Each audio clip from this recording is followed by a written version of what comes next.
He's asking if I'm ready for the emptiness.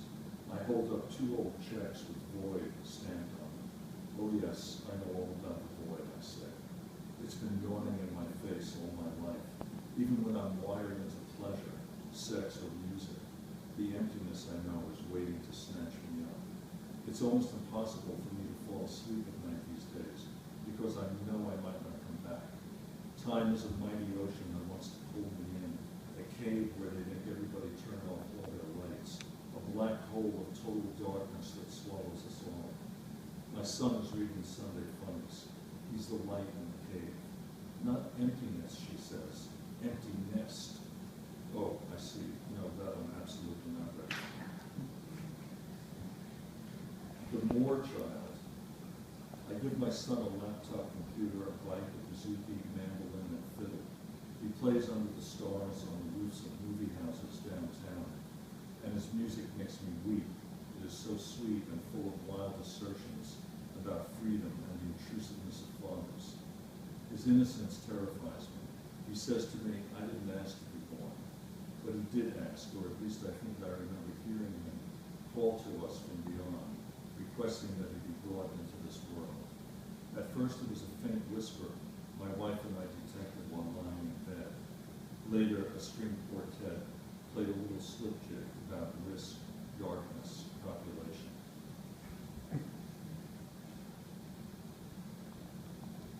As Dawn mentioned, I was at the Indian Museum for many years. And this is another sonnet that came out of that experience. At the powwow, the Pan Lewis. There is a song the Comanche like to sing about how they will steal your horses and your women. They will touch you with the feather and turn you into a bird. Apache women are beautiful and charming, dancing seductively in a circle. You love to hear them laugh. You can't keep away from beautiful Apaches. Lumbees are wise and want you to eat their pound cake, and you do. All Cherokee women are, unbeknownst to them, grandmothers to millions of white girls in New England. Crow men are gay. Cheyenne men are bisexual. The Hopi are inscrutable up on top of their hidden world. Avoid Mohawks. Don't give Navajos your password.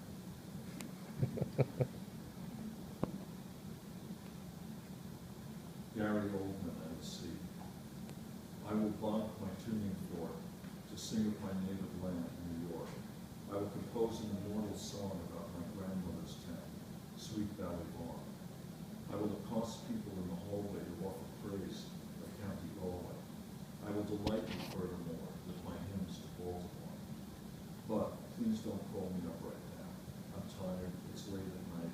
I'm sitting here drawing blanks, empty of all meaningful thought. Please pour me another, thanks, but put away your money. I can't be bought. Birds fly, dogs bark. Mothers take their children for an outing in the park.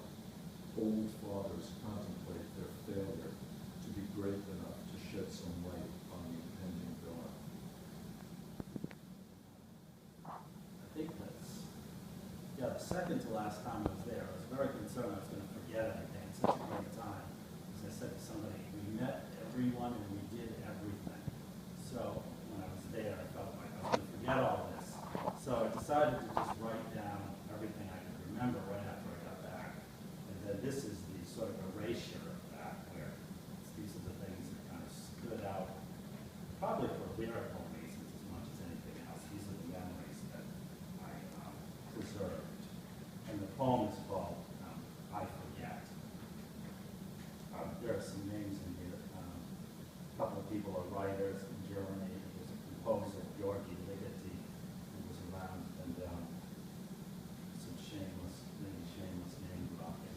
You wouldn't recognize them. German names. And then, I should say, Christian Rotman was mentioned. This cover is called, the painting is called, in German, Der lustige Witwer, which I thought meant the funny bachelor. I'm giving away this whole line. But he said it's the merry widow, not the funny bachelor. Widow and bachelor are the same word in German.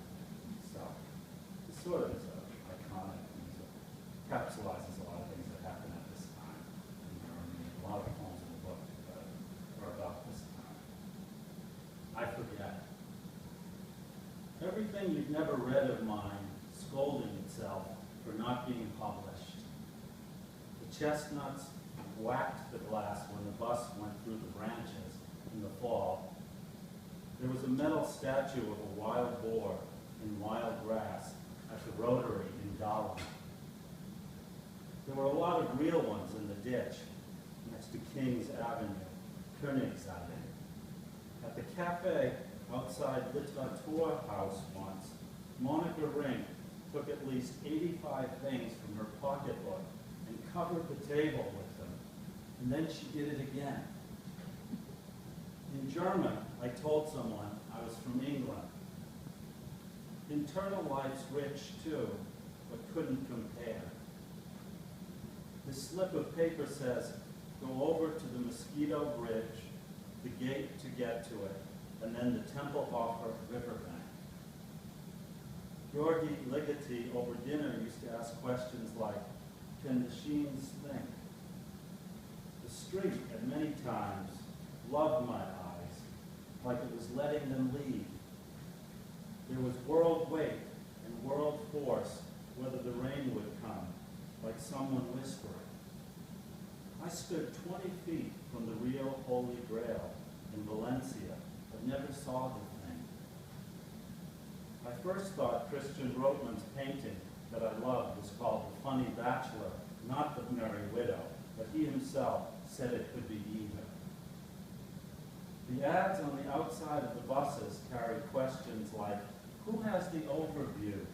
Who breaks? Who makes place? Why, I asked Ulrika Dresner once in German, why is your English better than mine?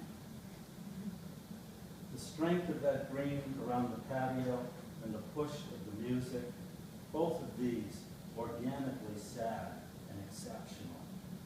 I was only afraid when I didn't have words for what I meant, or when the words I had were wrong.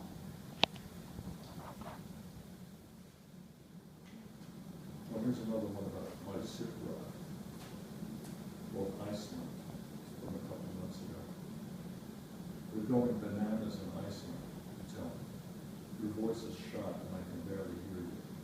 You've just told me again how you're losing all that we once had. Good eyesight, the ability to stay upright, your hearing. I say why? You say because they can't.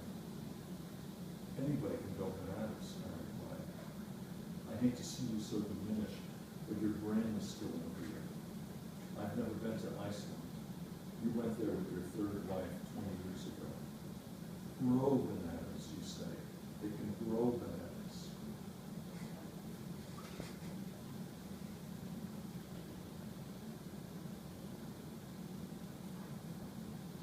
Theory of poetry.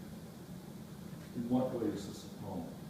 It's not very poetic, nor are any powerful emotions being recollected in tranquility in it.